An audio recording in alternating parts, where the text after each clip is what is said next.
لله رب العالمين والعاقبة للمتقين والصلاة والسلام على أشرف الأنبياء والمرسلين وعلى آله الطيبين الطاهرين وأصحابه الهادين المهديين أما بعد فقد قال الله تبارك وتعالى في الكلام المجيد والفرقان الحميد فأعوذ بالله من الشيطان الرجيم بسم الله الرحمن الرحيم إنما يفتري الكذب الذين لا يؤمنون بآيات الله وأولئك هم الفاسقون صدق الله المولانا العظيم وصدق رسوله النبي الكريم المكين الأمين ونحن على ذلك لمن الشاهدين والشاكرين والحمد لله رب العالمين إن الله وملائكته يصلون على النبي يا أيها الذين آمنوا صلوا عليه وسلموا تسليما اللهم صل على سيدنا محمد وعلى آل سيدنا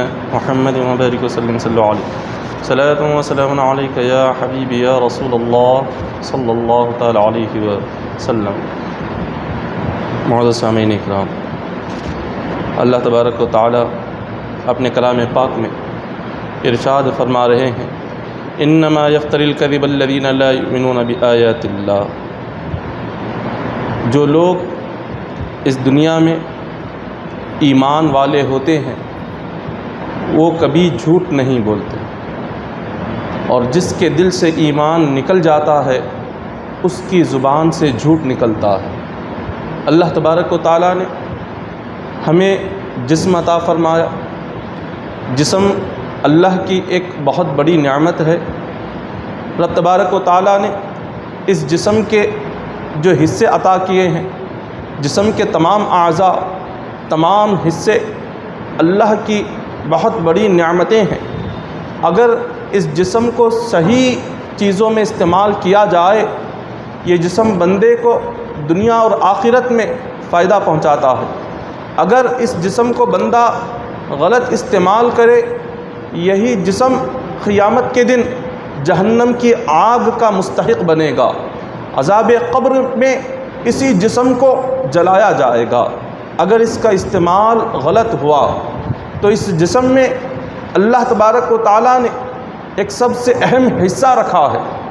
جسم کا ایک بڑا خاص حصہ ہے جس کو ہم زبان کہتے ہیں۔ یہ زبان انسانی جسم میں بڑی اہمیت والی ہے۔ یہ زبان انسانی جسم میں اس کا مقام بہت بلند ہے، اور جب بندہ اس کو اپنے قابو میں رکھتا ہے تو اللہ تبارک و تعالیٰ اس بندے کو اسی زبان کی وجہ سے جنتی بنا دیتا ہے۔ اور یہ زبان جب بندے کے قابو سے باہر ہو جائے تو یہی زبان بندے کو جہنم کے راستے پر لے جاتی ہے۔ حدیث پاک میں بیان کیا گیا، حضور علیہ الصلوۃ والسلام فرماتے ہیں کہ بندہ اس دنیا میں کئی ساری باتیں کرتا ہے اور بھول جاتا ہے، اس کو یہ پتہ بھی نہیں ہوتا کہ اس نے یہ بات کی ہے۔ وہ مر جاتا ہے، اس کا انتقال ہو جاتا ہے۔ اللہ کی بارگاہ میں جب اس بندے کو قیامت کے دن پیش کیا جاتا ہے، اللہ تبارک و تعالیٰ فرماتے ہیں کہ اے بندے یاد کر، فلاں دن فلاں وقت تیری زبان سے ایسا کلمہ نکلا، تو نے ایسی بات کہی، تیری اس بات سے مجھے اتنا زیادہ جلال آیا کہ آج اسی ایک بات کی وجہ سے میں تجھے جہنم میں داخل کرتا ہوں۔ وہ بندہ عرض کرے گا کہ مولا میرا اتنا بڑا گناہ زبان سے ہوا۔ رب تبارک و تعالیٰ فرماتے ہیں آج تیری زبان سے جو کلمے، جو الفاظ نکلے، جو باتیں نکلی، ان باتوں کی وجہ سے آج تو جہنمی بن رہا ہے۔ ایک اور بندے کو لایا جائے گا جس کی عبادتیں بہت زیادہ ہوں، نیکیاں بہت زیادہ ہوں۔ وہ بندہ جب اللہ کی بارگاہ میں پیش ہوگا، اللہ تبارک و تعالیٰ اس بندے سے فرماتے ہیں کہ اے بندے تیرے نامہ اعمال میں بہت عبادتیں ہیں، بہت نیکیاں ہیں، مگر تیری زبان سے نکلا ہوا ایک لفظ، تیری زبان سے نکلی ہوئی چند باتیں بھی آج میرے پاس موجود ہے۔ تیری ساری عبادتیں ایک طرف ہو گئی، مگر تیری زبان سے نکلی ہوئی چند باتوں کی وجہ سے آج تو بھی جہنم میں داخل ہوگا۔ اس کی عبادتوں کو اللہ تبارک و تعالیٰ جو اتنی جمع کرا ہوا ہوگا اس کو نہیں دیکھے گا۔ لیکن زبان سے نکلنے والی چند باتیں کہ جس کو دنیا میں بندہ کہتا ہے اور پھر بھول جاتا ہے، وہ سمجھتا ہے کہ اس کا حساب شاید نہیں ہوگا، یہ باتیں تو میں نے مذاق میں کہہ دی ہے، یہ باتیں تو میں نے ایسے ہی کہہ دی ہے، لیکن اللہ کی بارگاہ میں اس کا حساب بڑا سخت ہوتا ہے، زبان کا حساب بڑا سخت ہوتا ہے اللہ تبارک و تعالیٰ کے پاس۔ ایک اور بندہ ہے، حدیث پاک میں حضور نے بیان فرمایا کہ اس کے اعمال اور اس کی عبادتیں اتنی زیادہ نہیں ہوتی، اعمال کم ہوتے ہیں، اس کی عبادتیں کم ہوتی ہیں، لیکن اس کے باوجود جب اللہ کی بارگاہ میں پیش ہوگا، فرشتے اس کے اعمال کو دیکھ کر عرض کریں گے کہ اے مالک و مولا، اس کے اعمال میں کوئی ایسی عبادت نہیں کہ جس کو ہم جنت میں داخل کریں، اب اس بندے کے ساتھ کیا فیصلہ ہو؟ اللہ تبارک و تعالیٰ فرماتے ہیں کہ فرشتوں یقیناً اس کے نامہ اعمال میں کوئی عبادت اتنی ایسی نہیں ہے کہ جس سے جنتی بن جائے، لیکن اس نے فلاں وقت میں، فلاں دن، فلاں مہینے میں ایک زبان سے چند باتیں ایسی کہہ دی تھیں کہ اس کی باتیں اتنی پسند آ گئی کہ آج ان باتوں کے صدقے میں اس کو میں جنتی بنا دیتا ہوں۔ جو زبان ہے، حضور نے فرمایا کہ قیامت کے دن کئی سارے لوگ کھڑے ہوں گے، چند لوگوں کو منہ کے بل گھسیٹ کر جہنم میں لے جایا جائے گا، پوچھا جائے گا کہ ان کا گناہ کیا تھا؟ تو فرشتے عرض کریں گے ان کا گناہ یہ تھا کہ یہ بغیر سوچے سمجھے جو زبان پر آتا کہتے چلے جاتے تھے، لوگوں کے دلوں کو تکلیف پہنچاتے تھے اپنی زبان کے ذریعے سے، آج اسی وجہ سے منہ کے بل گھسیٹ کر انہیں جہنم میں لے جا رہے ہیں۔ تو یہ کوئی عام چیز نہیں ہے زبان، یہ جب بندہ کوئی بات کہے تو پہلے سوچے کہ وہ کیا کہہ رہا ہے، وہ کیوں کہہ رہا ہے، وہ کس لیے کہہ رہا ہے، اس کا مقصد کیا ہے، اور اس کے بدلے میں قیامت کے دن اس کا حساب کتنا سخت ہوگا اور اس کو کیا حساب دینا ہوگا، سوچ کر جب وہ بات کیا کرے۔ لقمان حکیم یہ ایک نبی گزرے ہیں، بعض نے انہیں ولیوں میں بھی شامل کیا، حضرت لقمان علیہ السلام۔ حضرت لقمان علیہ السلام کا ذکر آتا ہے کہ ایک بادشاہ نے حضرت لقمان کو حکم دیا کہ آپ بکری ذبح کرو اور بکری کے جسم میں سب سے بہترین چیز کیا ہے اس کو لے کر آؤ۔ تو انہوں نے بکری ذبح کی حضرت لقمان، اور بکری کے جسم کی دو چیزیں لا کر پیش کیا، ایک زبان تھا اور ایک دل تھا، کہا کہ یہ سب سے بہترین چیزیں ہیں جو لا کر پیش کر رہا ہوں۔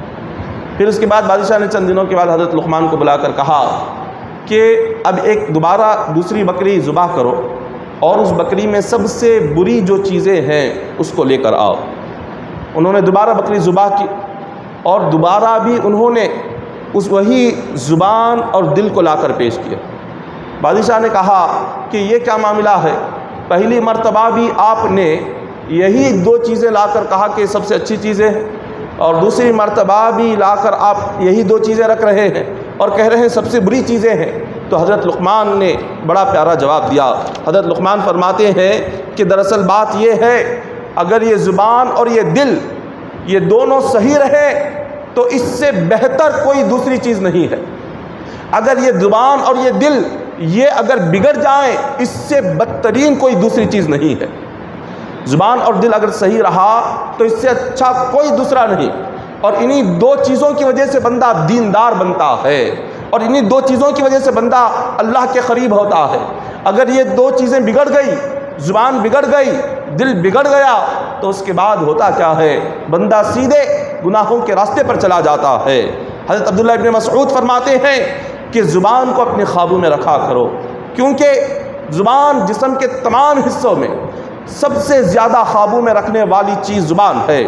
جب صبح ہوتی ہے، حدیث پاک میں حضور نے فرمایا جسم کے تمام حصے زبان کے آگے عاجزی کرتے ہیں، زبان کے آگے درخواست کرتے ہیں، کہتے ہیں کہ اے زبان ہم سب تیرے تابع ہیں، ہم تیرے پیچھے ہیں، اور تیرے سے ہمارا تعلق ہے، تجھ سے جڑے ہوئے ہیں، اگر تو اچھی رہی تو ہم اچھے رہیں گے، اگر تو بگڑ گئی تو ہم بگڑ جائیں گے۔ جسم کے تمام حصے، یہ ہاتھ، یہ پیر، آنکھ، کان، یہ تمام حصے زبان کے آگے درخواست کرتے ہیں، اس سے عاجزی کرتے ہیں، اور پھر جب یہ زبان اور دل، حضور نے فرمایا انسان کے جسم میں دل ایک ایسا حصہ ہے، اگر یہ سدھر جائے تو سارا جسم سدھر جاتا ہے، اگر یہ دل بگڑ جائے تو سارا جسم بگڑ جاتا ہے۔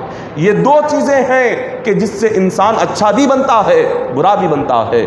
زبان سے وہ سامنے برا ہو جاتا ہے، دل سے اندرونی طور پر برا ہوتا ہے۔ دل کی برائی، زبان کی برائی، یہ دو برائیاں بہت ہی بدترین برائیاں ہیں۔ حضرت علی فرماتے ہیں جراحت السنان لہتیام ولا یلتام ما جرح اللسان۔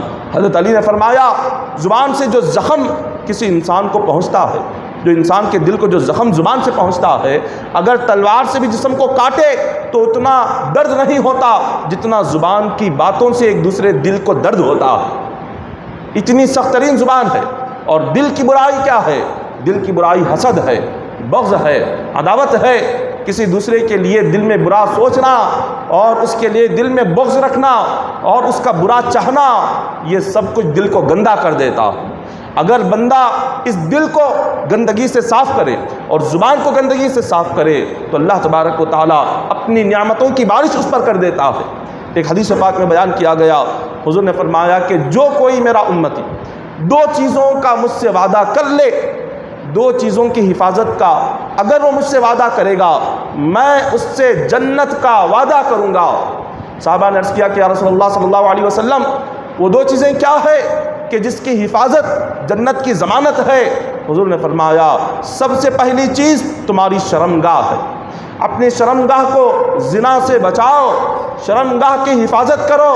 اور دوسری چیز فرمایا تمہاری زبان ہے، جو کوئی شرمگاہ اور زبان کی حفاظت کر لے، حضور فرماتے ہیں میں اس سے جنت کا وعدہ کرتا ہوں۔ یہ دو بڑی اہم چیزیں ہیں جو حضور علیہ الصلوۃ والسلام نے فرمایا کہ جنت کی ضمانت ہے اور یہ جنت کا یقینی وعدہ ہے۔ اسی لیے آج اکثر جو گناہ ہوتے ہیں انہی دو چیزوں سے ہوتے ہیں، یا تو انسان خواہشات نفسانی میں آ کر اپنی شرمگاہ کی حفاظت کرنا بھول جاتا ہے، یا تو وہ زبان سے جھوٹ بول کر یا غیبت کر کر یا کسی کی برائی کر کر وہ اللہ کی بارگاہ میں وہ گناہگار بن جاتا ہے۔ حضور علیہ الصلوۃ والسلام فرماتے ہیں کہ جب کوئی بندہ جھوٹ بولتا ہے تو اللہ تبارک و تعالیٰ اس پر 4 عذاب نازل فرماتا ہے۔ خدا کی جانب سے 4 عذاب اس پر اترتے ہیں جھوٹ بولنے والے پر۔ سب سے پہلا عذاب حضور نے فرمایا کہ اللہ تبارک و تعالیٰ جھوٹ بولنے والے کے چہرے سے رونق کو ختم کر دیتا ہے۔ جھوٹ بولنے والے کے چہرے پر رونق نہیں ہوتی، اللہ تعالیٰ اس کے چہرے سے نور ختم کر دیتا ہے۔ اور دوسرا عذاب اللہ کا یہ ہوتا ہے کہ وہ بندہ اس کی روزی سے اللہ برکت کو چھین لیتا ہے۔ روزی میں وہ کماتا تو ہے، محنت کرتا ہے، کوشش کرتا ہے، صبح سے شام تک اس کی محنتیں ہو رہی ہے، مگر اس کی روزی میں برکت نہیں ہوتی، اس کے رزق میں برکت نہیں ہوتی۔ یہ کیوں ہوتا ہے؟ جھوٹ بولنے کی وجہ سے ہوتا ہے۔ اور تیسرا عذاب اللہ کا یہ اترتا ہے، اللہ اس کے ذہن کو کمزور کر دیتا ہے۔ جھوٹ بولنے والا انسان وہ جو بھی بات کہے اس کو وہ بات یاد نہیں ہوتی، جو اگر کوئی دوسرا اس کو کوئی بات کہے وہ بات یاد نہیں ہوتی، اس کو بھولنے کی بیماری آ جاتی ہے۔ یہ جھوٹ کی وجہ سے اللہ کا عذاب اترتا ہے۔ اور چوتھا عذاب یہ ہے کہ موت کے بعد قبر میں اس کو سخت ترین عذاب دیا جاتا ہے۔ سخت ترین عذاب جھوٹ کی وجہ سے ہوتا ہے۔ یہ 4 عذابات یہ زبان کے اس گناہ کی وجہ سے آتے ہیں۔ جھوٹ کوئی معمولی سا گناہ نہیں ہے، بلکہ آقا علیہ الصلوۃ والسلام نے ارشاد فرمایا کہ ہمیشہ سچ بولنے کو اپنے اوپر لازم کر لو، سچ بولنے کو لازم کر لو، کیونکہ سچائی نیکی کا راستہ دکھاتی ہے اور نیکی تمہیں جنت میں لے کر جاتی ہے۔ اور پھر کہا کہ جھوٹ گناہ ہے، جھوٹ گناہ ہے اور تمہیں گناہوں کے راستے پر لے جاتا ہے۔ بندہ ایک سچ کو چھپانے کے لیے وہ 100 جھوٹ بولنا شروع کر دیتا ہے اور آہستہ آہستہ جھوٹ بولتے بولتے گناہوں کے راستے پر آ جاتا ہے اور وہ گناہ اسے سیدھے جہنم تک پہنچا دیتے ہیں۔ تو حضور علیہ الصلوۃ والسلام نے صحابہ کرام کو ہر مقام پر تعلیم یہ دی کہ جب تمہیں کچھ کہنے کا موقع آ جائے، جب تمہیں کچھ بولنے کا موقع آ جائے تو اگر چھوٹا سا بچہ بھی کیوں نہ ہو، بچے کو بھی جھوٹ نہ بولو۔ بچہ اگر رو رہا ہو اور بچے کو تسلی دینے کے لیے اگر کوئی جھوٹ بولتا ہے وہ بھی گناہ ہے۔ اس لیے کہ حدیث پاک میں حضور علیہ الصلوۃ والسلام کے پاس آقا علیہ الصلوۃ والسلام بیٹھے ہوئے تھے۔ حضرت عبداللہ بن عامر یہ صحابی رسول چھوٹے سے بچے تھے، ان کی والدہ نے کہا کہ بیٹا جلدی فوراً میرے پاس آؤ۔ وہ باہر کھیل رہے تھے تو جس طرح سے ماں کی عادت ہوتی ہے کہ جب بچے کو باہر کھیلتا ہوا دیکھتے ہیں تو کسی چیز کا لالچ دے کر بلاتے ہیں کہ تم گھر فوراً اندر آ جاؤ تو میں یہ چیز دے دوں گی، فوراً اندر آ جاؤ تو میں فلاں چیز کھلا دوں گی، فلاں جگہ تمہیں لے کر جاؤں گی۔ تو ماں نے کہہ دیا کہ بیٹا گھر میں آ جاؤ، میں تمہیں کچھ دوں گی۔ حضور علیہ الصلوۃ والسلام نے پوچھا تم اپنے بیٹے کو اندر بلا رہی ہو تو بتاؤ تم اسے کیا دو گی؟ انہوں نے کہا کہ حضور میں انہیں کھجور دوں گی، میرے پاس کھجور ہے۔ حضور نے فرمایا اگر تم کچھ دوں گی کہہ کر بلاتی ہو اور اس کو کچھ نہیں دیتی تو تمہارے اعمال میں جھوٹ بولنے کا گناہ لکھا جائے گا، یہ جھوٹ بولنے کا گناہ ہوگا۔ ارے چھوٹا سا بچہ بھی ہے، اس بچے کو تسلی دینے کے لیے، اس بچے کو خاموش کرنے کے لیے، اپنے پاس بلانے کے لیے اگر ہم کچھ کہہ رہے ہیں، اگر وہ کہہ کر اس کو نہیں کرتے تو وہ بھی جھوٹ ہے۔ کچھ دوں گا کہہ کر بلائیں گے، اگر نہیں دیں گے تو بھی جھوٹ ہے۔ اتنا سخت ترین حکم ہے شریعت کا، لیکن آج ہم جان بوجھ کر دیکھتے ہوئے سب کچھ سمجھتے ہوئے پھر بھی جھوٹ کہتے ہیں۔ پتہ ہوتا ہے کہ ہم جو کہہ رہے ہیں جھوٹ ہے، لیکن پھر بھی جھوٹ۔ جب ایسا جھوٹ اتنا عام ہو گیا تو پھر آپ سوچیں اللہ کہاں سے ہماری رزق میں برکت پیدا فرمائیں گے، کہاں سے روزی میں برکت آئے گی، کہاں سے چہروں پر نور آئے گا، کہاں سے چہروں پر رونقیں آئیں گی، کب اللہ ہمیں عذاب قبر سے نجات عطا فرمائے گا۔ جب جھوٹ زبان سے نہیں چھوٹتا تو اس کے بعد اللہ کا عذاب بھی ہمارا پیچھا چھوڑنے والا نہیں ہے۔ جب صحابہ اکرام جب ہندوستان کی طرف انہوں نے سفر کیا، عرب سے چند صحابہ اکرام ہندوستان میں سب سے پہلے وہ کیرلا آئے، کیونکہ کیرلا کا جو سمندری کنارہ ہے وہ سیدھے عرب کو لگتا ہے۔ تو صحابہ اکرام کپڑوں کی تجارت کرتے تھے، تو وہ مکہ اور مدینہ سے کپڑوں کے تھان لے کر تجارت کے لیے صحابہ اکرام نے سمندر کا سفر طے کرتے ہوئے وہ ہندوستان کی طرف آئے۔ اور ہندوستان میں سب سے پہلے صحابہ اکرام جس سرزمین پر اپنے قدموں کو رکھا وہ سرزمین کیرلا کی تھی۔ کیرلا میں اترے، وہاں پر کپڑوں کی تجارت کرنے لگے، کپڑے بیچ رہے تھے۔ اور اس وقت میں جو یہ ہندوستان کا حصہ تھا یہ کفرستان تھا، ہر مقام پر بتوں کی عبادت ہوتی تھی، پتھروں کو پوجا جاتا تھا، کوئی سورج کی عبادت کر رہا تھا، کوئی چاند کی عبادت کر رہا تھا، کوئی ستاروں کی عبادت کر رہا تھا، کوئی درختوں کی عبادت کر رہا تھا، کوئی سمندروں کی عبادت کر رہا تھا۔ لاکھوں کروڑوں خدا بنائے ہوئے تھے۔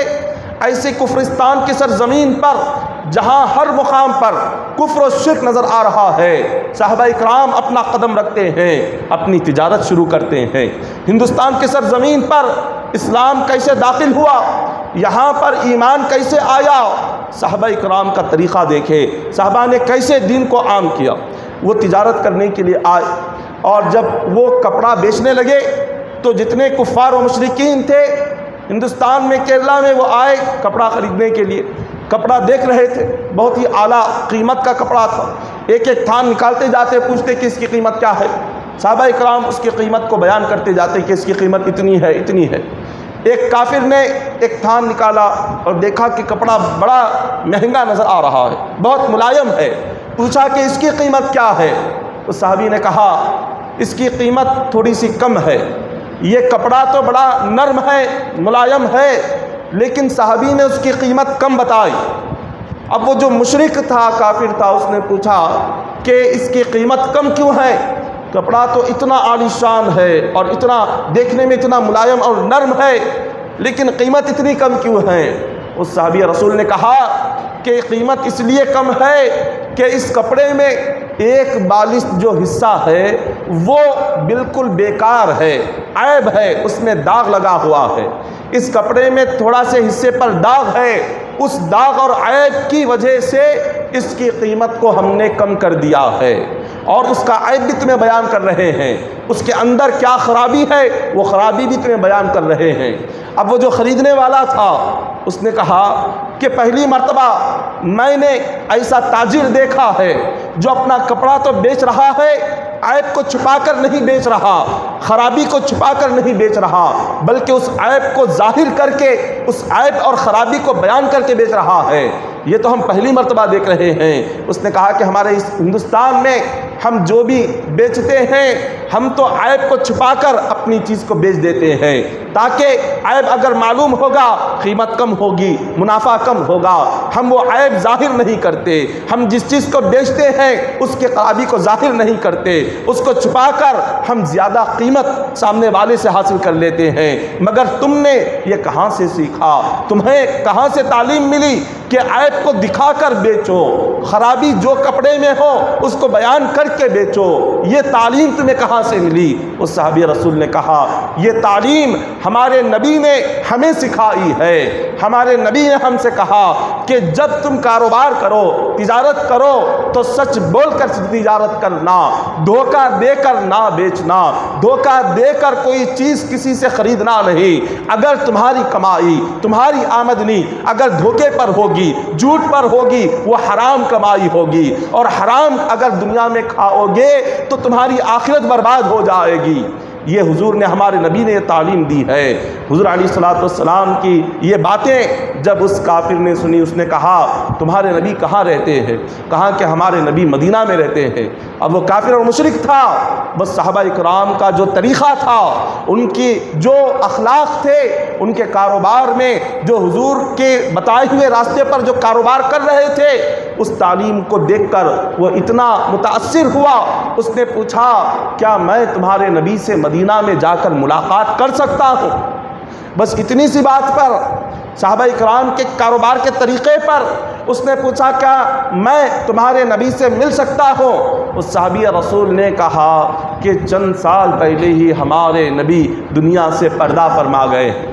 اس نے کہا جب تمہارے نبی پردہ فرما گئے، ان کے پردہ فرمانے کے بعد بھی تم ان کی تعلیمات پر عمل کر رہے ہو، ان کے بتائے ہوئے راستے پر چل رہے ہو، ان کی نصیحتوں پر عمل کر رہے ہو۔ صحابی رسول فرماتے ہیں ہمارے نبی یقیناً مدینہ کی سرزمین پر آرام کر رہے ہیں، مگر اپنے ہر امتی کو دیکھتے ہیں کہ کون امتی کیا کر رہا ہے۔ ہمارے نبی گنبد خضرا میں آرام تو کر رہے ہیں، مگر دیکھ رہے ہیں کون آپ کا امتی سچ بول کر کاروبار کر رہا ہے یا جھوٹ بول کر تجارت کر رہا ہے، کون آپ کا امتی آپ کے بتائے ہوئے راستے پر چل رہا ہے، کون آپ کا امتی آپ کی سنتوں پر عمل کرتے ہوئے چل رہا ہے، کون آپ کا امتی آپ کی محبت میں جی رہا ہے، کون آپ کا امتی آپ کے عشق میں مر رہا ہے۔ حضور اپنے ہر امتی کا حال جانتے ہیں، اسی لیے ہم اپنے نبی کی نصیحت پر آج اور قیامت تک عمل کرتے رہیں گے۔ جب اس نے یہ بات سنی تو اس کا یہ سننا ہی تھا، وہ کپڑا خریدنے کے لیے آیا تھا، اس نے زبان حال سے کہا اے مصطفیٰ کے امتیوں، میں آیا تو کپڑا خریدنے کے لیے تھا، اب یہ کپڑا نہیں خریدوں گا، تو کپڑا تم رکھ لینا، مگر جو دل میں تمہارے ایمان ہے وہ ایمان مجھے بھی عطا کر دینا۔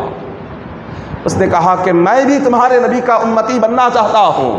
دیکھا نہیں حضور علیہ الصلوۃ والسلام کو، لیکن آقا علیہ الصلوۃ والسلام کی تعلیم پر عمل کرنے والوں کو دیکھ کر اس کافر نے کلمہ پڑھا اور اس نے اسلام قبول کر لیا۔ اسلام اس طرح ہندوستان کی سرزمین پر پھیلا۔ غیروں میں اسلام کس طرح پھیلتا ہے؟ جب مسلمان سر سے پیر تک خود کو حضور کی سنتوں پر ڈھال لے، آقا علیہ الصلوۃ والسلام کے طریقے پر چلنے لگ جائے، اگر ایک مومن کے اخلاق حضور کے اخلاق کے مطابق ہو جائے، حضور علیہ الصلوۃ والسلام کی تعلیم کے مطابق اگر ایک مومن کی زندگی بن جائے، حضور کی نصیحتوں کے مطابق اگر ہماری زندگی بن جائے، تو بس اسی زندگی کو دیکھ کر کفار و مشرکین کلمہ پڑھ کر مومن بن جائیں گے۔ کوئی کافر قرآن پڑھ کر وہ مسلمان نہیں بنتا، وہ تو پہلے مسلمان بنتا ہے بعد میں قرآن پڑھتا ہے۔ کوئی حدیثوں کو پڑھ کر مسلمان نہیں بنتا، کیونکہ مسلمان بننے کے بعد وہ حدیثیں پڑھتا ہے۔ ہندوستان کی سرزمین پر جو دین اور اسلام عام ہوا، کس طرح عام ہوا؟ وہ مسلمان کے طریقے کو دیکھ کر، مسلمان کے اٹھنے بیٹھنے کو دیکھ کر اسلام اتنا زیادہ پھیلا۔ غریب نواز رحمۃ اللہ تعالی علیہ جب ہندوستان کی سرزمین پر آئے، آپ نے 90 لاکھ کافروں کو جو کلمہ پڑھایا، وہ کس طرح سے پڑھایا؟ کیا انہیں قرآن پڑھایا پہلے آ کر، یا انہیں حدیث پڑھائی؟ کچھ نہیں پڑھایا۔ وہ اللہ کے وہ بندے تھے، اپنی زندگی کو سر سے پیر تک حضور کی سنتوں پر ڈھال لیا تھا، سنتوں کے سانچے میں ڈھل گئے تھے۔ ان کا چلنا پھرنا دیکھ کر کافر کلمہ پڑھ کے مسلمان ہوتے تھے، ان کا اٹھنا بیٹھنا دیکھ کر مومن ہو جاتے تھے، ان کی باتیں سن کر مومن ہو جاتے تھے، کیونکہ سر سے پیر تک خود کو حضور کی سنتوں کے مطابق ڈھال دیا تھا، اپنے آپ کو دین کے سانچے میں ڈھال دیا تھا، قرآن و حدیث کے مطابق ڈھال دیا تھا، تب جا کر غیروں کے دلوں پر اسلام کا اثر ہوگا۔ اب آج جو اکثر یہ کہا جاتا ہے کہ دنیا داری میں جھوٹ بولے بغیر دنیا داری کیسے ہوگی، بغیر جھوٹ بولے کہ کمائی کیسے کریں گے، بغیر جھوٹ بولے کہ تجارت کیسے کرے، بغیر جھوٹ بولے کیسے کمائے، یہ آج ہم نے اس کو اپنی زندگی کا حصہ بنا لیا، جھوٹ کو زندگی کا حصہ بنا لیا۔ جس طرح ہم نے کھانا پینا اٹھنا بیٹھنا زندگی کا حصہ ہے، اسی طرح جھوٹ اپنی زندگی کا ایک حصہ بنا لیا ہے، اس کو گناہ ہی نہیں سمجھتے۔ جھوٹ کو آج کوئی گناہ سمجھنے کو تیار نہیں ہے، وہ یہ سمجھتے ہیں کہ یہ تو بالکل عام ہے، یہ تو بالکل عام ہے، یہ تو اسی چلتا ہے۔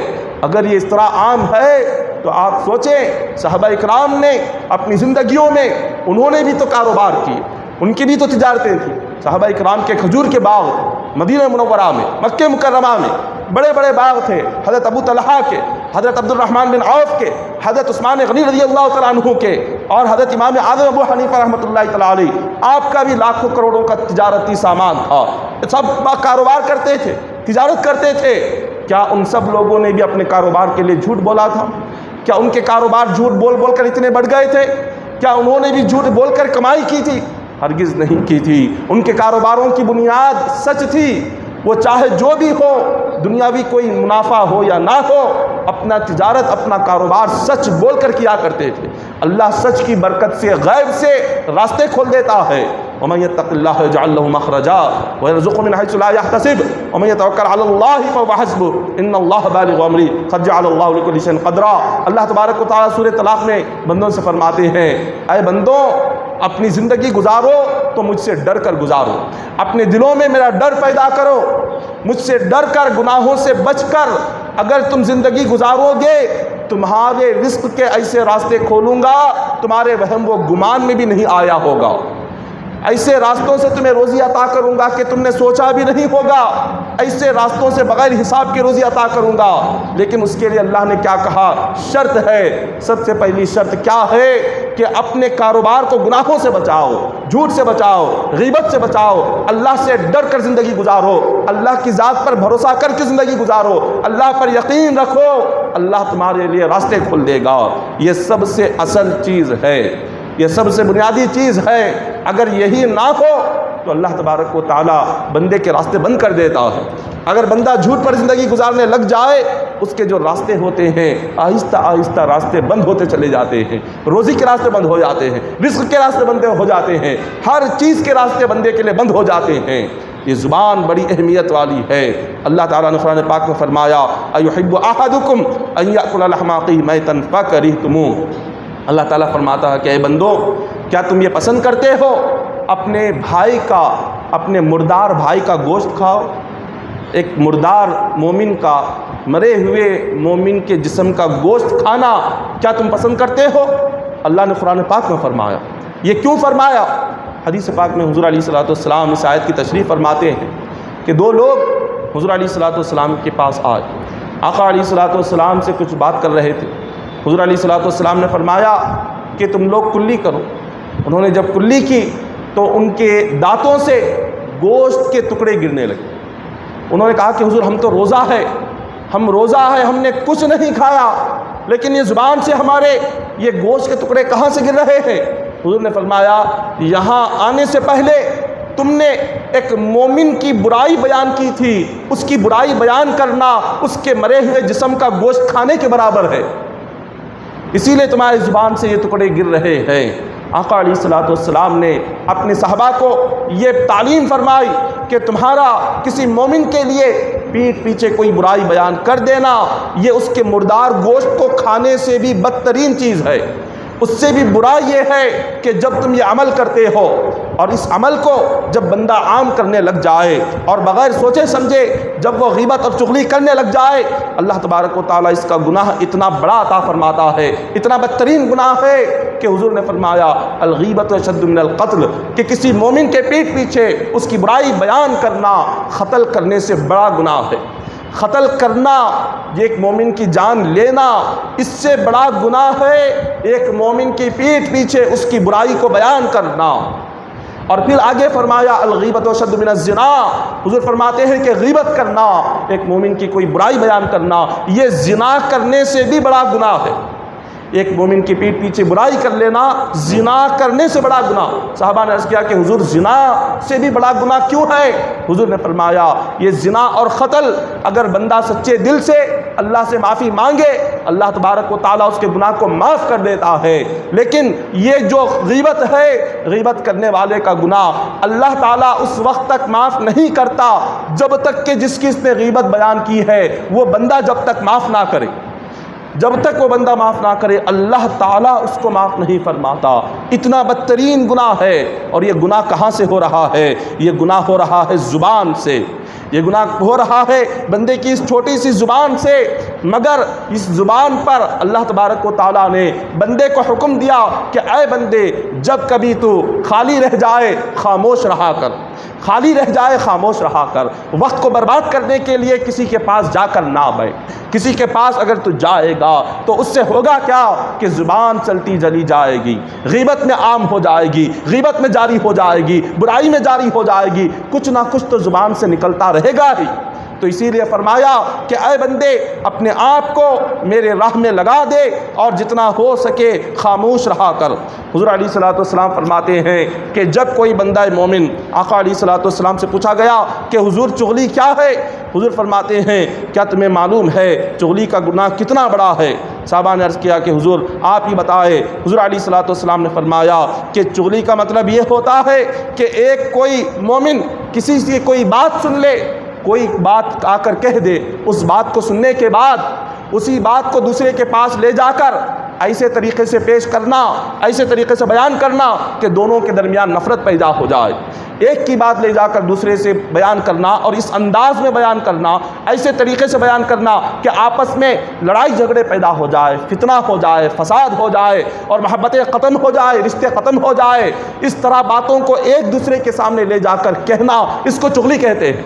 اور یہ کوئی عام بات نہیں ہے، بلکہ فرمایا یہ بہت ہی بدترین گناہ ہے، اور یہ ایسا گناہ ہے کہ اللہ تبارک و تعالیٰ اس گناہ کے کرنے والے کو قبر میں بڑا سخت ترین عذاب دیا جاتا ہے۔ چغل خوری کا عذاب قبر سے شروع ہو جاتا ہے اور قبر سے لے کر قیامت تک یہ سلسلہ جاری رہتا ہے۔ اور یہ جو گناہ ہے، اس گناہ کو اللہ تبارک و تعالیٰ جو چغل خوری میں پڑ جائے، جو باتیں ادھر کی سن کر ادھر کہنے لگ جائے، تو اللہ تعالیٰ اس کو دنیا میں ذلیل کر دیتا ہے، اللہ تعالیٰ اس کا وقار ختم کر دیتا ہے، اس کی شان ختم کر دیتا ہے، اس کی عزت ختم کر دیتا ہے۔ ایک دن حضور نے صحابہ سے پوچھا کہ تمہیں معلوم ہے کہ یہ غیبت کیا ہے؟ صحابہ اکرام عرض کرتے ہیں کہ یا رسول اللہ صلی اللہ علیہ وسلم آپ ہی بتائیں کہ غیبت کس کو کہتے ہیں؟ حضور نے فرمایا غیبت کا مطلب یہ ہے کہ اپنے مومن بھائی کی کوئی ایسی چیز کو بیان کرو، اگر وہ سامنے سنے تو ناپسند کرے۔ اگر مومن سامنے اگر اس کو یہ بات کہے کہ فلاں چیز آپ کی ایسی ہے، تو سامنے کہنے پر اس کے دل کو جو چیز تکلیف پہنچائے اس چیز کا نام غیبت ہے۔ اور جب کوئی بندہ یہ کر دیتا ہے، ایک مسلمان کے دل کو تکلیف پہنچانے والی بات اس کے پیٹھ پیچھے بیان کرتا ہے، تو حضور نے فرمایا اللہ تبارک و تعالیٰ ایسے بندے پر اتنا جلال نازل کرتا ہے کہ قیامت کے دن خدا اس پر نظر کرم نہیں فرماتا، خدا اس پر رحمت نازل نہیں فرماتا، اللہ اسے جہنم سے نجات عطا نہیں کرتا۔ اس سے کہتا ہے کہ بندے جا میدان محشر میں تلاش کر، ان بندوں کو دیکھ دنیا میں جن کی برائی کرتا تھا، وہ بندہ تلاش کرتا پھرے گا، میدان محشر سارے لوگ کھڑے ہوں گے، خدا فرمائے گا کہ آج جب تک ان لوگوں سے معافی نہیں مانگے گا جن کی دنیا میں غیبت چغلی کی ہے، آج تجھے معاف نہیں کروں گا۔ اللہ تبارک و تعالیٰ معاف نہیں کرتا۔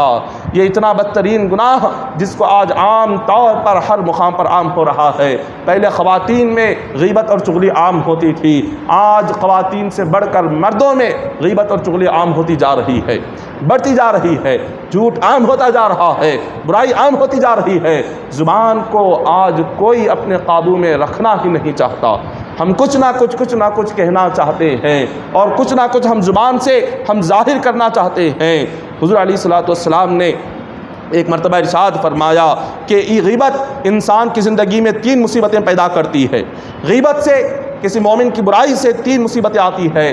سب سے پہلے اللہ تبارک و تعالی غیبت کرنے والے کی دعا قبول نہیں کرتا۔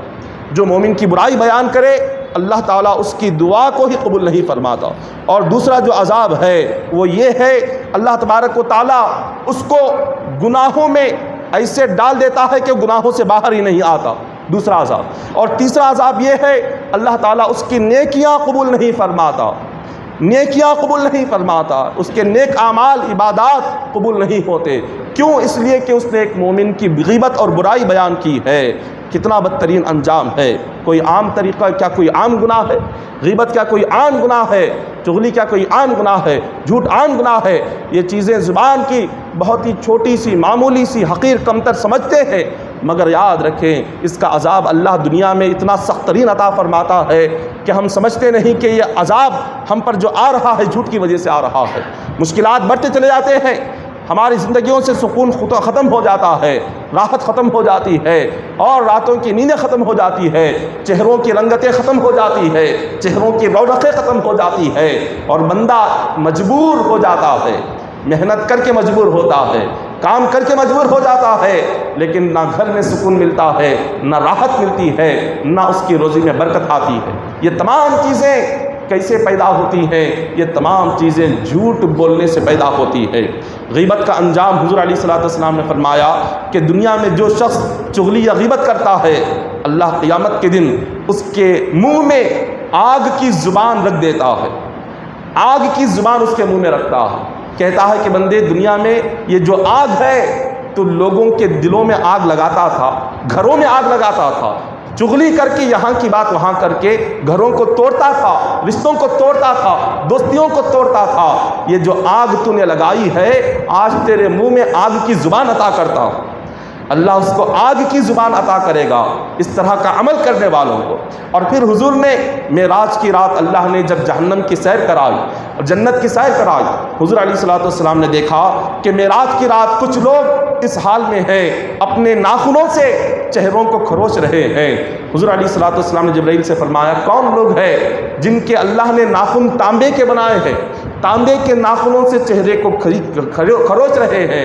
جبرائیل امین نے فرمایا کہ حضور آپ کی امت کے وہ لوگ جو دنیا میں غیبتیں اور چغلیاں کیا کرتے تھے، غیبتیں اور چغلیاں کیا کرتے تھے، جھوٹ بولا کرتے تھے، آج اللہ اتنا سخت ترین عذاب عطا فرما رہا ہے۔ جہنم کا خبر کا عذاب اکثر جو ہوتا ہے وہ خبر کا عذاب اسی وجہ سے ہوتا ہے۔ حضور علیہ الصلوۃ والسلام اپنی سواری پر سوار ہو کر مدینہ منورہ کے اطراف میں آپ جا رہے تھے، حضور کے ساتھ کئی صحابہ بھی تھے۔ اچانک آقا علیہ الصلوۃ والسلام کی جو سواری تھی وہ گھبرا گئی، آگے پیچھے ہونے لگی، آگے نہیں بڑھ رہی تھی۔ حضور علیہ الصلوۃ والسلام صحابہ رک گئے۔ حضور نے فرمایا اے صحابہ کیا تمہیں پتہ ہے یہ ہماری سواری کیوں رکی ہے؟ صحابہ نے عرض کیا کہ حضور نہیں معلوم۔ حضور نے سامنے 2 خبروں کی طرف اشارہ کیا، سامنے 2 خبریں تھیں، فرمایا ان 2 خبروں کو دیکھ کر سواری رک گئی ہے، سواری آگے نہیں بڑھ رہی، اس لیے کہ خبر میں جو عذاب ہوتا ہے جانور وہ اس عذاب کو دیکھتے ہیں۔ حضور نے فرمایا ان 2 خبروں پر اللہ کا عذاب اتر رہا ہے، وہ عذاب کو دیکھ کر یہ جانور آگے نہیں بڑھ رہا۔ صحابہ کرام نے پوچھا کہ حضور یہ عذاب جو ہو رہا ہے یہ کیوں ہو رہا ہے، یہ عذاب ہونے کی وجہ کیا ہے؟ حضور علیہ الصلوۃ والسلام نے فرمایا ان 2 خبروں میں ایک خبر والا دنیا میں طہارت کرتا تھا، طہارت کے چھینٹوں سے بچتا نہیں تھا، طہارت کے خطروں سے اپنے جسم کو بچاتا نہیں تھا، کپڑوں کو بچاتا نہیں تھا، طہارت کے چھینٹے پڑ جاتے تھے ایسے ہی پھرتا تھا، ایسے ہی گھومتا تھا، اپنے آپ کو جسم اور کپڑے کو طہارت کے چھینٹے سے نہ بچانے کی وجہ سے آج قبر میں عذاب ہو رہا ہے۔ یہ قبر کا عذاب طہارت کے چھینٹوں سے نہ بچنے کی وجہ سے ہوتا ہے، یہ کوئی چھوٹا سا گناہ نہیں ہے طہارت کے چھینٹوں سے نہ بچنا، یہ عذاب قبر کا گناہ ہے۔ قبر کے عذاب سے بچنا ہو تو جسم کو طہارت کے چھینٹوں سے بچاؤ۔ پھر اس کے بعد حضور نے فرمایا دوسری خبر والا جس پر عذاب ہو رہا ہے اس کا گناہ یہ ہے کہ وہ دنیا میں یہاں جب تک دنیا میں رہا وہ لوگوں کی باتیں سنتا تھا، ایک کی باتیں جا کر دوسرے کو کہتا، دوسرے کی باتیں جا کر تیسرے کو کہتا تھا، ان کی غیبت اور چغلیاں دنیا میں کیا کرتا تھا، جس کی وجہ سے آج اللہ تعالیٰ نے اس کی قبر کو آگ سے بھر دیا ہے۔ یہ عذاب ہے۔ اللہ تعالیٰ ایسے ایسے عذاب عطا کرتا ہے غیبت اور چغلی کرنے والوں کو کہ بندہ سمجھ نہیں سکتا کہ یہ اللہ کا عذاب ہے۔ امام غزالی اپنی کتاب مکاشفۃ القلوب میں لکھتے ہیں کہ اللہ تعالیٰ نے تمام جانوروں کے منہ میں زبان پیدا کی، سارے جانوروں کو اللہ نے زبان عطا کی، مگر مچھلی ایک ایسی جانور ہے کہ اس کے منہ میں زبان نہیں، مچھلی کے منہ میں زبان نہیں۔ لیکن جب اللہ نے مچھلی کو پیدا کیا تب مچھلی کو بھی اللہ نے زبان عطا کی تھی۔ ساری مخلوق میں زبان ہے، مچھلی میں ہی زبان نہیں، لیکن پیدائش جب پہلے اللہ نے پیدا کی تھی تو مچھلی کو بھی زبان عطا کی تھی، بعد میں اللہ نے اس کی زبان کو چھین لیا۔ اس کا ایک گناہ اللہ کو بہت ناپسند ہوا۔ وہ گناہ کیا تھا مچھلی کا؟ روایتوں میں آتا ہے جب اللہ نے شیطان کو جنت سے باہر نکال دیا۔ شیطان یہ وہ تھا کہ سب سے پہلے جھوٹ بولنے والا شیطان تھا۔ فَقَاسَمَهُمَا إِنِّي لَكُمَا لَمِنَ النَّاصِحِينَ، قرآن کہتا ہے سورہ اعراف 8ویں پارے میں اللہ نے فرمایا فَقَاسَمَهُمَا إِنِّي لَكُمَا لَمِنَ النَّاصِحِينَ۔ آدم علیہ السلام کو آ کر بھٹکانے لگا، کہا کہ فلاں درخت کا پھل کھا لو، اللہ نے منع کیا تھا، اس نے آ کر قسمیں کھائی، جھوٹی قسمیں کھائی۔ یہ جھوٹی قسمیں کھانے کے بعد آدم علیہ السلام نے اس پر کو کھا لیا۔ اللہ کا حکم آیا کہ اے مردود فوراً یہاں سے نکل جاؤ۔ سب سے پہلے جھوٹ جس نے کہا وہ شیطان تھا۔ اب اس کے راستے پر جو جھوٹ بولے وہ شیطان کی سنت پر عمل کر رہا ہے۔ جب اللہ نے اس کو زمین پر اتار دیا، وہ زمین پر گھومتا ہوا سمندر کے کنارے پر آیا۔ سمندر کے کنارے اس نے ایک مچھلی کو دیکھا۔ مچھلی نے پوچھا کہ تو کون ہے، تو کیا ہے جو یہاں پر آیا؟ اس نے کہا کہ میں فرشتوں کا استاد ہوں، میں بہت بڑا عبادت گزار تھا، مگر اللہ نے مجھے زمین پر بھیج دیا۔ اس مچھلی نے پوچھا کہ تو نے کیا کیا؟ تو اس نے اپنا سارا واقعہ بیان کیا کہ میں نے آدم علیہ السلام کو بھٹکایا، اللہ نے مجھے یہاں پر بھیج دیا۔ مچھلی نے پوچھا کہ بتاؤ آسمان کے کیا حالات ہے؟ تو اس نے کہا کہ اللہ نے ایک مخلوق پیدا کی ہے، اس مخلوق کا نام انسان ہے۔ وہ انسان جب زمین پر آئے گا تو شیطان کہتا ہے کہ سب سے پہلے تمہارا شکار کرے گا، تمہیں مارے گا، تمہیں کھائے گا، تو لہٰذا جب تم انسان کو دیکھو فوراً سمندر کی گہرائی میں چلے جاؤ، پانی میں چلے جاؤ، ورنہ وہ تمہارا دشمن ہے، تمہارا شکار کر کے مار کر تمہیں کھا لے گا۔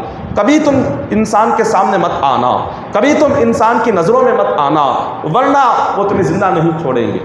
جب مچھلی نے اس سے ساری باتیں سن لی، سننے کے بعد اب اس نے کیا سیدھے سمندر کی گہرائی میں مچھلی گئی اور ساری مچھلیوں کو جمع کیا، جمع کر کے کہا کہ اللہ نے آدم کو پیدا کیا ہے، آدم اب زمین پر آئیں گے، ان کی اولادیں زمین پر آئیں گی، وہ ہمیں دیکھ کر ہمیں شکار کریں گی، کھائیں گی، ماریں گی۔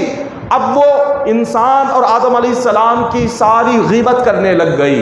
شیطان سے جو سنا، شیطان کی بات سنا اور سن کر ساری مچھلیوں میں جا کر انسان کی غیبت بیان کرنے لگی، انسان کی برائی کرنے لگ گئی، آدم علیہ السلام کی برائی کرنے لگ گئی۔ اللہ کو یہ غیبت کرنا اتنا ناپسند گزرا کہ رب نے مچھلی کی زبان کو چھین لیا۔ اللہ نے مچھلی کی زبان کو چھین لیا۔ یہ صرف اس کی غیبت کی وجہ سے تھا، اس کی غیبت کا نتیجہ تھا، اس کی غیبت کا انجام تھا۔ اللہ نے اتنی بڑی سزا عطا فرمائی۔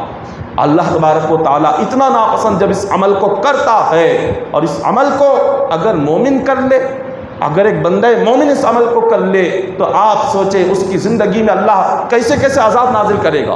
زبان تو رہے گی، زبان تو رہے گی، مگر اللہ تاثیر چھین لے گا، زبان کا اثر چھین لے گا، زبان کی برکت کو چھین لے گا، زبان کی رحمتوں کو چھین لے گا۔ کچھ بھی پڑھو اثر نہیں ہوگا، دعا کرو قبول نہیں ہوگی، نماز پڑھو قبول نہیں ہوگی۔ کیوں؟ زبان کو ہم نے گندا کر دیا جھوٹ بول بول کے، زبان کو ہم نے گندا کر دیا ایک دوسرے کی برائی کر کے، زبان کو گندا کر دیا چغلی کر کر کے۔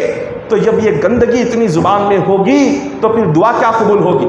جب اتنی زبان میں گندگی ہوگی، نماز میں کھڑے ہو کر قرآن پڑھو گے تو اللہ کیا قرآن قبول کرے گا؟ نماز میں کھڑے ہو کر اللہ اکبر کہو گے تو اللہ اکبر کیا قبول کرے گا؟ زبان کو صحیح رکھا کرو، زبان کو صحیح رکھا کرو۔ آقا علیہ الصلوۃ والسلام نے اور ایک حدیث پاک میں حضور نے صحابہ سے فرمایا، صحابہ نے کہا کہ حضور کوئی نصیحت کرے، کچھ ہمارے لیے نصیحت کرے جس سے دین اور دنیا دونوں سنور جائے۔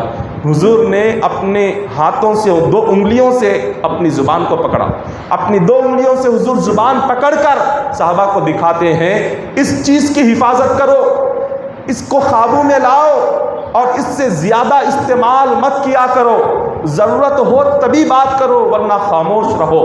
حضور نے زبان پکڑ کر صحابہ کو دکھایا کہ یہ بڑی خطرناک چیز ہے، اس کی حفاظت تمہارے لیے بہت ضروری ہے۔ تو آج اکثر جو گناہ ہوتے ہیں 80-90% گناہ کی جو اصل جو بنیاد ہے وہ زبان ہے۔ 80% گناہ زبان سے ہوتے ہیں۔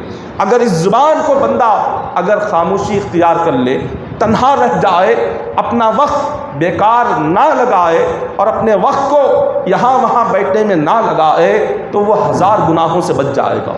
آج مسلمانوں میں اکثر کیا ہے، وقت کو برباد کیسے کرنا ہے اگر سیکھنا ہو تو آج مسلمان نوجوانوں سے سیکھنا ہے۔ دوسری قومیں شکایت کرتی ہے کہ آج ہمارے پاس وقت نہیں ہے، لیکن آج مسلمان یہ شکایت کرتا ہے کہ صبح سے لے کر اپنا وقت کیسے برباد کروں، میں دن کیسے گزاروں، شام کیسے گزاروں، صبح جا کر کہاں بیٹھوں، شام جا کر کہاں بیٹھوں، اپنی زندگی کے، اپنی جوانی کے جو قیمتی لمحات ہے اس کو کیسے برباد کروں، اپنی عمر کو کیسے برباد کروں۔ آج مسلمان کا ایک سب سے بہترین کام یہی بن گیا، کس ہوٹل میں جا کر صبح سے شام تک 2 گھنٹے بیٹھنا، شام میں کہاں بیٹھنا ہے، کس کے پاس جانا ہے، یہ ذہن میں خیال آج مسلمان قوم میں ہے۔ اسی لیے آج یہ قوم سب سے نیچے درجے میں آ چکی ہے۔ جو وقت کی اہمیت کو نہیں سمجھتا وقت اس کو کاٹ دیتا ہے۔ عربی میں ایک کہاوت ہے، الوقت کالسیف اذا لم تقطعه قطعک۔ عربی میں ایک محاورہ کہا جاتا ہے، وقت تلوار کی طرح ہے، اگر صحیح طریقے سے استعمال ہوا تو انسان اس تلوار کو کاٹتا ہے، ورنہ وقت کی تلوار بندے کو کاٹ دیتی ہے۔ وقت کی اہمیت آج ہمارے درمیان نہیں ہے۔ آج اس وقت کو سمجھے اور اس کو جانے کہ یہ کیا ہے۔ اللہ نے جو زندگی، جو عمر جو عطا کی ہے یہ بہت بڑی نعمت ہے۔ یہ جو عمر مل رہی ہے، انسان کو جوانی کی اہمیت کب پتہ چلتی ہے؟ جوانی کی اہمیت بوڑھا ہونے کے بعد معلوم ہوتی ہے کہ جوانی کیا تھی۔ 25-30 سال کی جو جوانی ہوتی ہے اس میں اس کو یہ سمجھ آتا ہے کہ یہ تو ختم ہونا ہی نہیں ہے، میں ہمیشہ ایسے ہی رہوں گا۔ جب بچپن ہوتا ہے تو ذہن بچپن کا ایسے ہوتا ہے، زندگی دنیا اتنی ہی ہے، اس سے آگے نہیں ہے۔ جب جوان ہوتا ہے تب پتہ چلتا ہے کہ بچپن کچھ نہیں تھا، اصل جوانی تھی۔ جب جوانی اس کی گزرتے ہوئے بڑھاپے کی طرف آتی ہے تو تب بندہ سمجھتا ہے جوانی تو کچھ نہیں، وہ تو بس ایک ڈھلتی ہوئی چھاؤں تھی، اصل بڑھاپا ہے۔ وہ سمجھتا ہے کہ اب یہ بڑھاپا بس ایسے ہی رہے گا، میں ایسے ہی رہوں گا، لیکن جیسے ہی سکرات لگتی ہے تب پتہ چلتا ہے کہ یہ بھی کچھ نہیں ہے۔ جب سکرات لگتی ہے تب پتہ چلتا ہے کہ یہ کیا تھا۔ وہ سوچتا ہے کہ بچپن کچھ نہیں، جوانی کچھ نہیں، بڑھاپا کچھ نہیں۔ سکرات لگنے کے بعد بندے کی آنکھوں سے اللہ پردے اٹھاتا ہے، اس کو دکھاتا ہے کہ بندے اب یہاں سے تیری اصل زندگی ہے، یہ دیکھ جنت ہے، یہ دیکھ جہنم ہے، یہ فرشتے ہیں، یہ عذاب کے فرشتے ہیں، یہ رحمت کے فرشتے ہیں، یہ 7 آسمان ہے، یہ 7 زمین ہے، میرا عرش الہی ہے، یہ ساری میری مخلوق ہے۔ وہ فرشتوں کی تسبیح کو سن رہا ہوتا ہے، جہنم کے فرشتوں کو دیکھ رہا ہوتا ہے۔ یہ کب ہوتا ہے؟ سکرات لگنے کے بعد یہ تمام منظر اس کی آنکھوں کے سامنے آتے ہیں، لیکن تب تک سکرات لگنے تک کوئی بندہ سنبھلنا نہیں چاہتا۔ سکرات لگنے تک قرآن کی باتیں سنیں گے، حدیث سنیں گے، سارے واقعات سنیں گے، نصیحتیں سنیں گے، مگر عمل نہیں کریں گے۔ عمل کب کریں گے دیکھیں گے، لیکن اللہ نے قرآن میں کیا فرمایا؟ الذین یؤمنون بالغیب۔ ایمان کس چیز کا نام ہے؟ ایمان بغیر دیکھے عمل کرنے کا نام ہے۔ دیکھ کر ماننے کو مسلمان نہیں کہتے۔ اللہ کو کیا کسی نے دیکھا؟ نہیں دیکھا، لیکن مانتے ہیں، اسی کا نام مسلمان ہے۔ کیا جنت کسی نے دیکھا؟ نہیں دیکھا، لیکن ماننا ہے، اسی کا نام ایمان ہے۔ جہنم کسی نے دیکھا؟ نہیں دیکھا، لیکن مانتے ہیں، اسی کا نام ایمان ہے۔ تو جب بندہ دیکھتا ہے، دیکھ کر اگر مانے گا تو اللہ اسے قبول نہیں کرے گا۔ سکرات لگنے کے بعد تو سب کہتے ہیں کہ مولا اب 2 لمحے کا وقت دے دے، جتنا جمایا کمایا سب کچھ خیرات کر دوں گا، اس کے بعد روح قبض کر لے۔ اللہ فرمائے گا کہ بندے وقت ختم ہو گیا۔ سکرات لگنے کے بعد ہر بندہ کہتا ہے کہ مولا 2 رکعت نفل نماز پڑھنے کا موقع دے دے، 2 رکعت نفل نماز پڑھ لوں گا، شاید وہ نیکی کچھ کام آئے گی۔ اللہ فرمائے گا کہ بندے 70-80 سال کیا کر رہا تھا؟ وہ کہے گا کہ مولا تھوڑی دیر مجھے تسبیح پڑھنے کا موقع دے دے، شاید وہ تسبیح پڑھ کر میں آخرت کے لیے کچھ سامان تیار کروں گا۔ رب فرمائے گا کہ بندے اتنے سال زندگی میں تھا، اتنے سال دنیا میں تھا، سنتا تھا، قرآن کی باتیں سنتا تھا، حدیث سنتا تھا، نصیحتیں سنتا تھا، واقعات سنتا تھا، مگر عمل کیوں نہیں کیا؟ اب دیکھ کر کیا کرے گا؟ دیکھنے کے بعد کوئی عمل اللہ قبول نہیں کرتا۔ وہ وقت آنے سے پہلے اپنے آپ کو تیار کر لے، وہ دن آنے سے پہلے، سکرات لگنے سے پہلے بندہ اپنے آپ کو آخرت کے لیے کچھ نمازیں جمع کر لے، روزے جمع کر لے، اللہ کی عبادت کر لے، صدقہ کر لے، خیرات کر لے۔ سب سے پہلے اپنے جسم کو اللہ کی نافرمانی سے بچائیں۔ آنکھ یہ گناہوں کی اصل بنیاد ہے، آنکھ سے گناہ ہوتے ہیں، اپنی آنکھوں سے گناہوں سے بچاؤ، بے حیائی سے بچاؤ، اپنے کانوں کو بے شرمی سے بچاؤ، زبان کو غلط بولنے سے بچاؤ، دل میں غلط بات سوچنے سے بچاؤ، جسم کو جتنا ہو سکے اپنے خوابوں میں رکھا کرو، اللہ کا ذکر کیا کرے، اللہ کا ذکر اٹھتے بیٹھتے کریں، اس سے بندہ خوابوں میں رہتا ہے، دل اور ذہن میں گندے وسوسے نہیں آتے، برے خیالات نہیں آتے، ذکر کرتے رہیں، چلتے پھرتے اٹھتے بیٹھتے کلمہ پڑھتے رہے، درود پاک کا وظیفہ پڑھتے رہے۔ جتنا آپ اس کو زبان پر جاری رکھیں گے گندے خیالات نہیں آئیں گے، دل محفوظ رہے گا، ذہن محفوظ رہے گا، گناہ کی طرف ذہن نہیں جائے گا اور دل میں گناہ کا خیال پیدا نہیں ہوگا۔ ذکر زبان پر رکھنا ضروری ہے، کوئی بھی ذکر کرے، کلمے کا ذکر کرے، درود پاک کا ذکر کرے، سبحان اللہ کا ذکر کرے، قرآن کی کوئی آیت پڑھے، کوئی سورہ پڑھے، بس زبان کو جاری رکھے ذکر میں، اس سے دل ہمیشہ پاک رہے گا، آنکھیں پاک رہے گی۔ تو محترم سامعین اکرام، آج کی تقریر کا بس یہی ایک پیغام تھا کہ اپنے آپ کو، اپنے جسم کو، اپنے زبان کو، اپنی شرمگاہ کو جتنا ہو سکے گناہوں سے بچائے۔ جیسے حضور نے فرمایا جو کوئی مجھے دو چیزوں کی حفاظت کی ضمانت دے دے، یعنی جو زبان اور شرمگاہ کی حفاظت کی ضمانت مجھے دے گا، حضور نے فرمایا میں جنت کی ضمانت دوں گا۔ میں جنت کا وعدہ کرتا ہوں جو بندہ اپنی شرمگاہ کی حفاظت کر لے، زبان کی حفاظت کر لے، بس یہ دو چیزیں جو اپنے آپ کو دنیا میں بچا لیا گناہوں سے، سمجھ جاؤ وہ جنتی بن گیا۔ دعا ہے کہ اللہ تعالی ہم تمام کو کہنے سننے سے بڑھ کر عمل کرنے کی توفیق عطا فرمائے۔ اللہ تبارک و تعالی ہمیں صغیرہ کبیرہ گناہوں سے محفوظ فرمائے۔ الہ العالمین ہم تمام کی جائز حاجتوں کو پورا فرما، مولا موت کے وقت کلمہ نصیب فرما، عذاب قبر سے محفوظ فرما، عذاب جہنم سے محفوظ فرما۔ الہ العالمین فلسطین کے مسلمانوں کی مدد فرما، غزہ کے مسلمانوں کی مدد فرما، روئے زمین کے ہر مومن کی جان و مال کی حفاظت فرما، ہر مومن کی عزت و آبرو کی حفاظت فرما، ہر مومن کے اہل و عیال کی حفاظت فرما۔ ہم تمام کو مولا پنج وقتہ نماز پابندی کے ساتھ جماعت کے ساتھ پڑھنے کی توفیق عطا فرما، مسجدوں کو آباد رکھنے کی توفیق عطا فرما، سنت مصطفیٰ پر عمل کرنے کی توفیق عطا فرما۔ ان اللہ ملائکتہ یصلون علی النبی الذین آمنوا صلوا علیہ وسلموا تسلیما۔ اللهم صل على سيدنا محمد وعلى ال سيدنا محمد وبارك وسلم صلى الله عليه صلاة وسلام عليك يا حبيبي يا رسول الله صلى الله عليه وسلم حسبنا الله حسبنا الله حسبنا الله نعم الوكيل نعم المولى ونعم النصير سبحان ربك رب العزة عما يصفون وسلام على المرسلين والحمد لله رب العالمين.